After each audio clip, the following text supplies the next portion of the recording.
en fait, le risque principal, c'est l'intérêt profond qu'a le numérique pour nous. Et cet intérêt profond fait qu'il induit un certain nombre de conséquences positives et de conséquences avec des risques qui peuvent s'avérer effectivement négatifs. Et en particulier pour tout ce qui concerne cette capacité du numérique de nous donner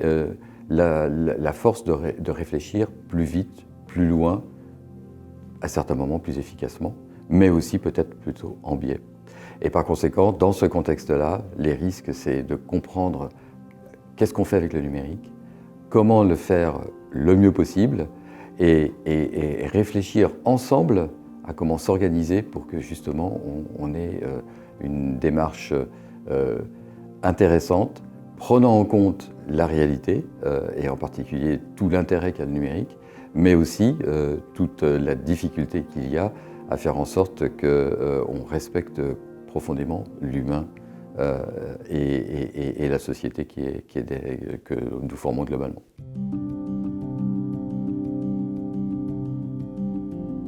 Alors ces principes, ils sont similaires à la réflexion éthique globale qu'on va mener, que ce soit en santé, que ce soit en bioéthique, que ce soit en cyberéthique, donc en éthique du numérique, parce qu'en fait, les valeurs sur lesquelles on va pouvoir se reposer sont des valeurs qui vont être typiquement la dignité humaine, qui va être le respect de l'autonomie, etc. Mais par contre, ce qui est important, c'est de réaliser qu'il y a des spécificités qui sont liées au numérique par rapport à d'autres réflexions éthiques, et que ces spécificités se traduisent typiquement par des façons différentes d'instancier, par exemple, qu'est-ce que c'est que la transparence aujourd'hui, et comment est-ce qu'on peut comprendre également la notion d'explicabilité, comment la notion de dignité humaine va s'instancier en fonction des différents contexte justement de traitement des systèmes d'information que nous permet le numérique, et par conséquent de faire en sorte que ces spécificités qui sont dues au numérique, on sache les prendre en tant que telles dans un contexte dans lequel les valeurs qui vont être aussi des valeurs qui dépendent de la culture, qui dépendent de notre capacité collective à avoir des valeurs que nous partagions. Donc l'ensemble de ces dépendances va faire en sorte qu'il va y avoir des spécificités qu'on va comprendre de façon peut-être différente si on est en Europe, si on est en France ou si on est dans d'autres parties du monde.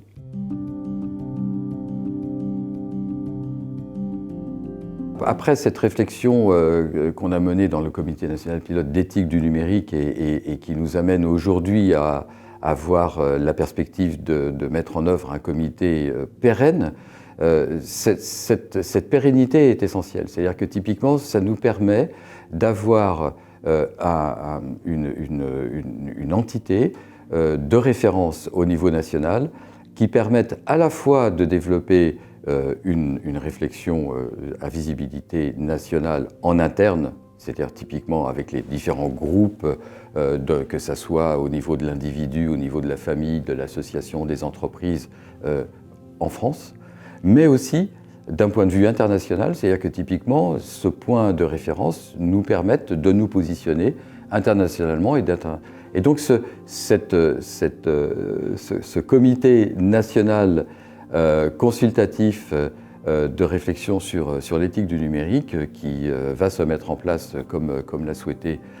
Emmanuel Macron lors des 40 ans du CCNE pour les sciences de la vie et de la santé. Ce nouveau comité d'éthique CCNE du numérique et de l'IA, son objectif, c'est de faire en sorte que ça soit le point de référence national, en prenant en compte l'ensemble des réflexions éthiques qui se développent partout ailleurs, que ce soit, comme je le disais, à tous les niveaux en local, tous les niveaux au niveau international, mais justement qui nous permettent au niveau national d'avoir une vraie présence et d'avoir une vraie représentation sur laquelle ensuite on puisse s'appuyer autant localement qu'internationalement.